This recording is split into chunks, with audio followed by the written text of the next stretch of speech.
aí, gente, meninos e meninas do segundo ano do ensino médio. Estamos aqui mais uma vez juntos para poder, neste período aí de pandemia, que estamos distante das salas de aulas, da sala de aula, mas se a gente não consegue ir à sala de aula, a gente traz a sala de aula até você.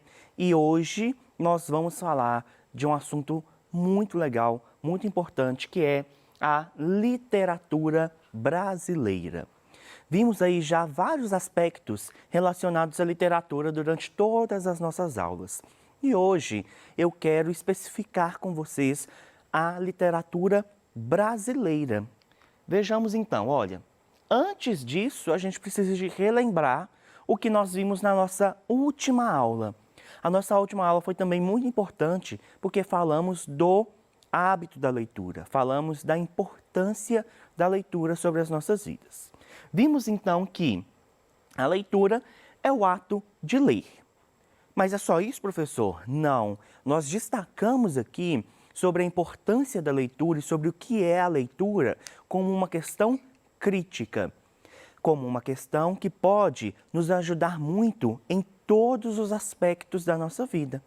Vimos também como que é importante termos a leitura como um hábito em nossas vidas para que a gente possa ter conhecimento sobre diversas questões que passam sobre as nossas vidas. Lembra que eu mostrei para vocês um gráfico que mostrava o baixo índice de leitura no Brasil e principalmente o baixo índice de leitura entre adolescentes de 14 a 17 anos, que é mais ou menos aí a faixa etária que você está inserido. E aí eu falei sobre como precisamos de desenvolver melhor o hábito da leitura entre nós, né, estudantes aí, entre vocês, adolescentes. Falamos também da importância da leitura. A leitura, ela nos transmite conhecimento. Por meio da leitura, a gente constrói conhecimentos sobre tantas coisas que eu acho que nem tem como a gente enumerar. E aí é a leitura também que faz com que sejamos pessoas mais críticas, que faz com que sejamos pessoas que não vão ser passadas para trás por qualquer um, faça com que sejamos pessoas que saibamos de nossos direitos, saibamos aí também dos nossos deveres, que a gente não acredite, por exemplo, em qualquer fake news que é compartilhada. Tudo isso será desenvolvido em nossas vidas por meio do hábito, né, da leitura. E aí, falamos do hábito de ler, algumas coisas que vocês podem fazer para poder desenvolver o hábito de ler. É importante, gente, que vocês leiam o que vocês gostem. Não adianta você pegar um livro gigante, você, não, hoje eu vou gostar de ler com este livro. Se é um livro que não fala de algo que você goste, se é um livro que não te desperte interesse. Então, leia e leia aquilo que você gosta. Se você tem dificuldade com livros grandes, começa de um livro pequenininho, não tem problema.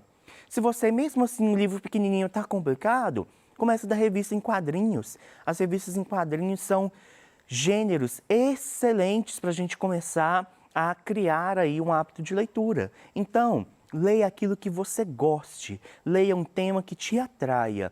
E aí, a partir disso, você vai desenvolvendo o hábito de ler outras coisas. E aí, quando você assustar, você já é um leitor nato, lê tudo que vê pela frente. E por fim, falamos da leitura e da interpretação.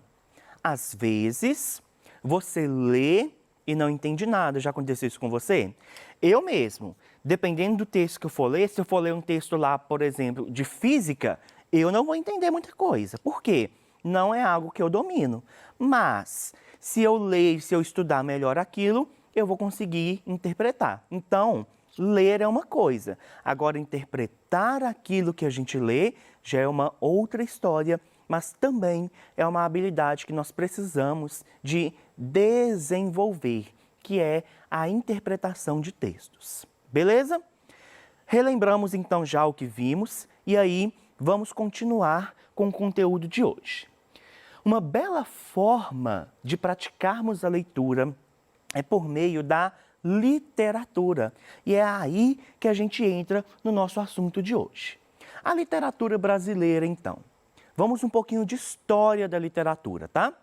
Ela foi iniciada em 1500. Por que em 1500? Porque quando foi o momento em que os portugueses chegaram aqui no nosso país. É claro que existem algumas divergências.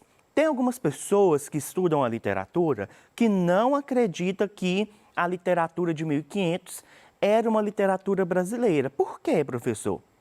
Porque quem que escrevia, ou melhor, vou responder isso com outra pergunta. Quem que morava no Brasil em 1500, quando os portugueses chegaram? Eram os índios. E os índios eram uma comunidade ágrafa. O que é uma comunidade ágrafa? É uma comunidade que não tem contato, que não sabe ler, escrever da forma que a gente lê e escreve hoje. Então, os portugueses chegaram aqui e os próprios portugueses, já em solo brasileiro, começaram então a escrever. A primeira escrita que nós temos, que para muitas pessoas é considerada uma certidão de nascimento do Brasil, é a Carta de Pero Vaz de Caminha, que é, na verdade, uma carta que Pero Vaz escreveu destinada ao rei de Portugal, detalhando tudo o que ele estava vendo aqui no nosso país. Para muitos, então, esta carta já é considerada uma literatura brasileira. Mas para outras pessoas, para outros teóricos que estudam a literatura brasileira, ela começa de fato quando os próprios brasileiros, os nativos, começam a escrever.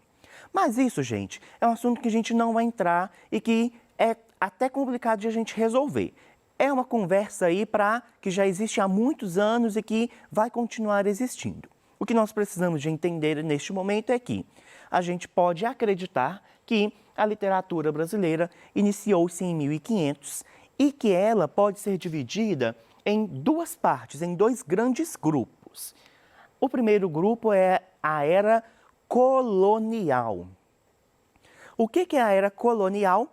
É a era em que o Brasil ainda era uma colônia de Portugal.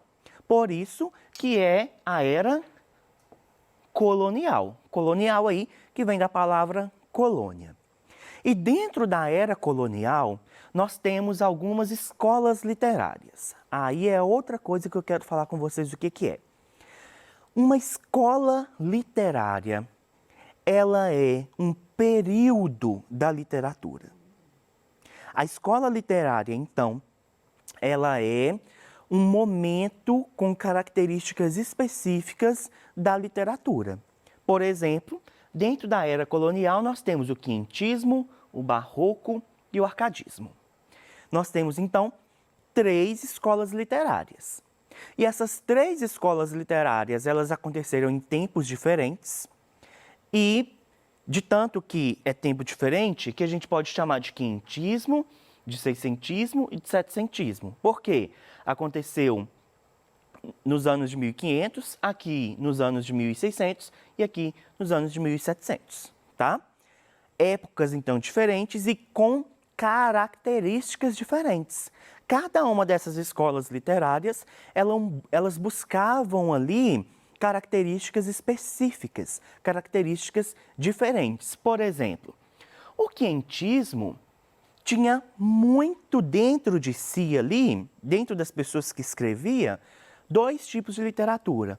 Uma literatura de relato, igual a Carta de Pero Vaz de Caminha, em que as pessoas escreviam aquilo que elas estavam vendo, elas relatavam, e um tipo de literatura também, que é como se fosse uma literatura de catequese. O que é isso? É uma literatura que os padres escreviam com o objetivo de, por meio dela, fazer com que os índios se convertessem ao catolicismo.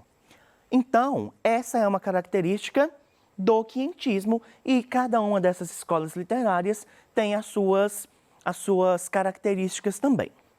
Bom, após a Era Colonial, nós temos a Era Nacional, quando o país deixa então de ser uma colônia e torna-se independente. E dentro da era nacional nós temos diversas escolas literárias. O romantismo, o realismo, o naturalismo, o parnasianismo, o simbolismo, o pré-modernismo, o modernismo e o pós-modernismo. O que acontece?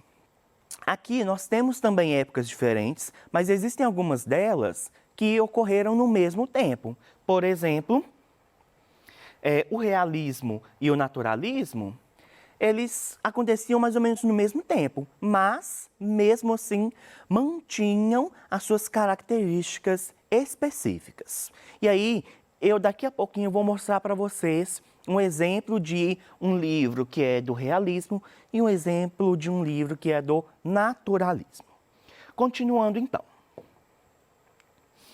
A literatura brasileira é muito vasta e cheia de variedades. Tem de tudo para todos os gostos.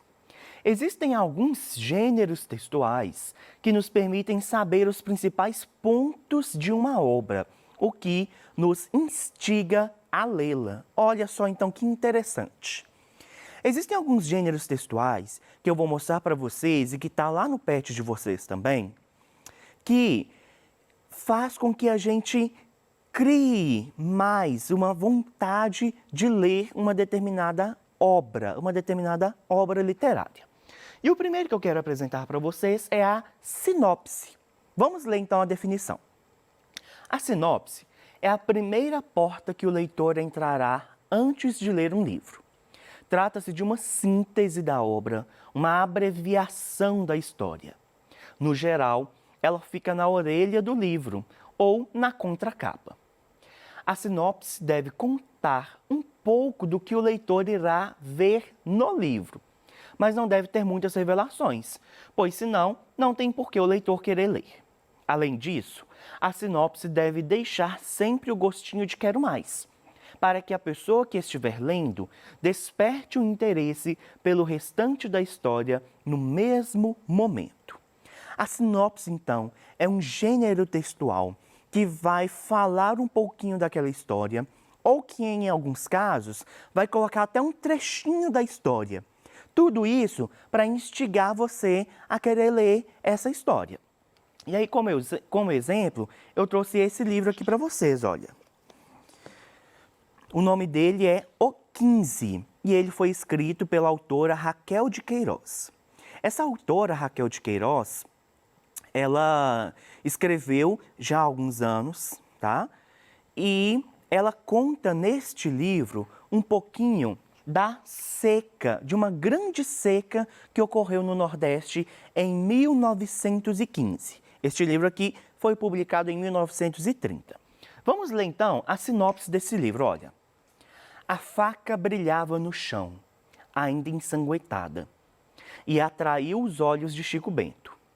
Veio-lhe um ímpeto de brandi-la e ir disputar a presa, mas foi ímpeto confuso e rápido.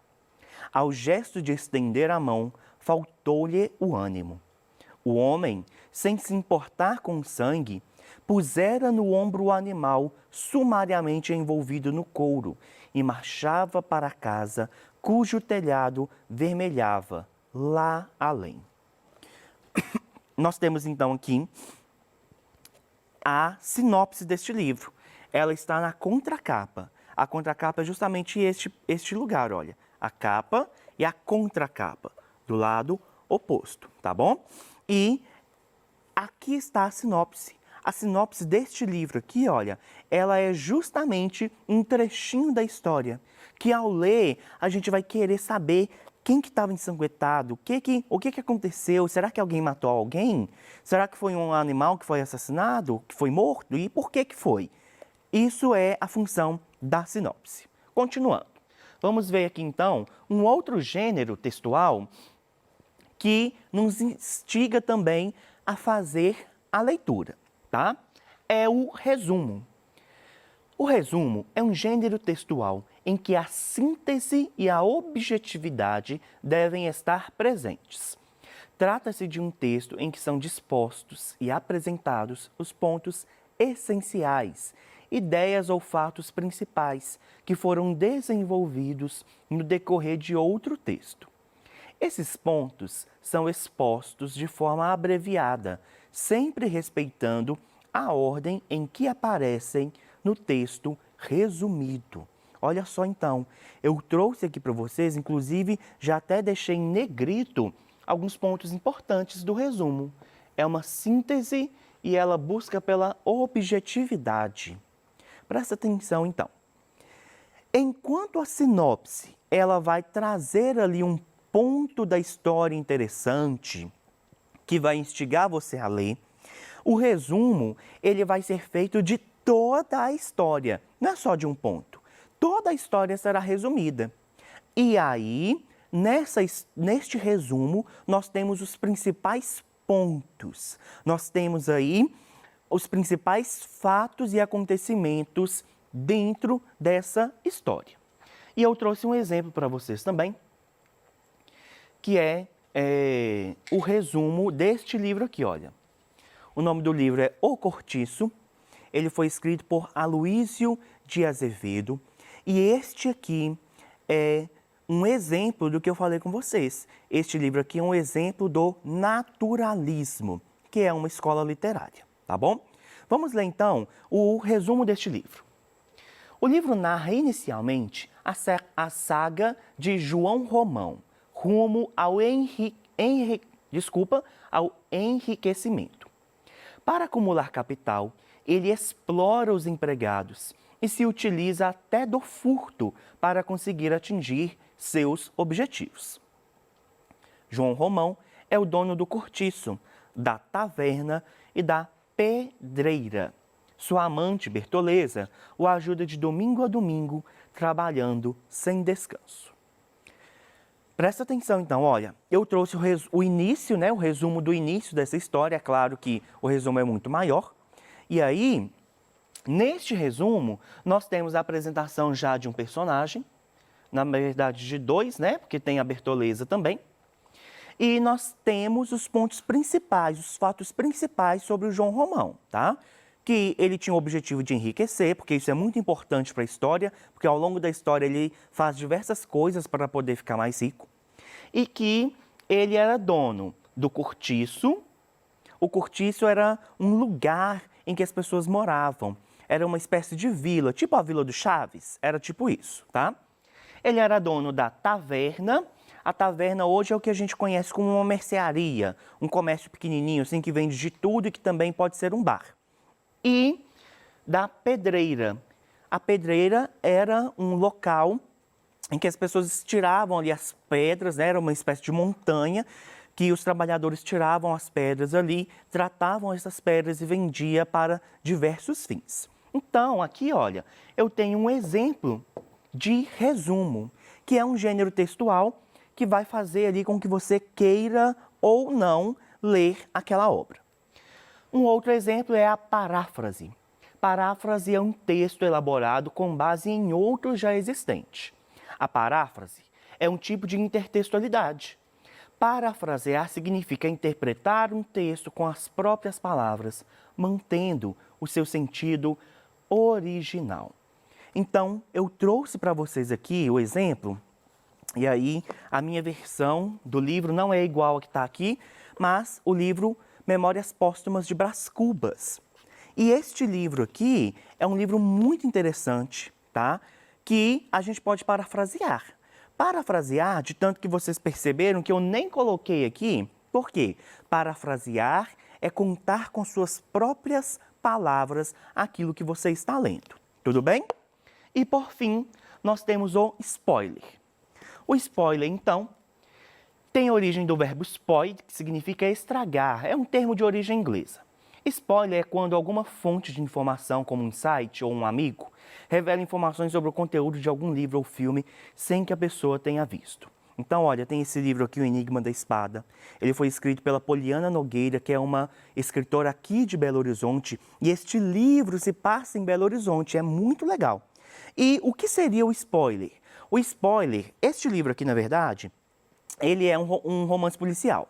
Então, ele tem alguns assassinatos e, ao longo deste livro, tenta-se descobrir quem é o assassino.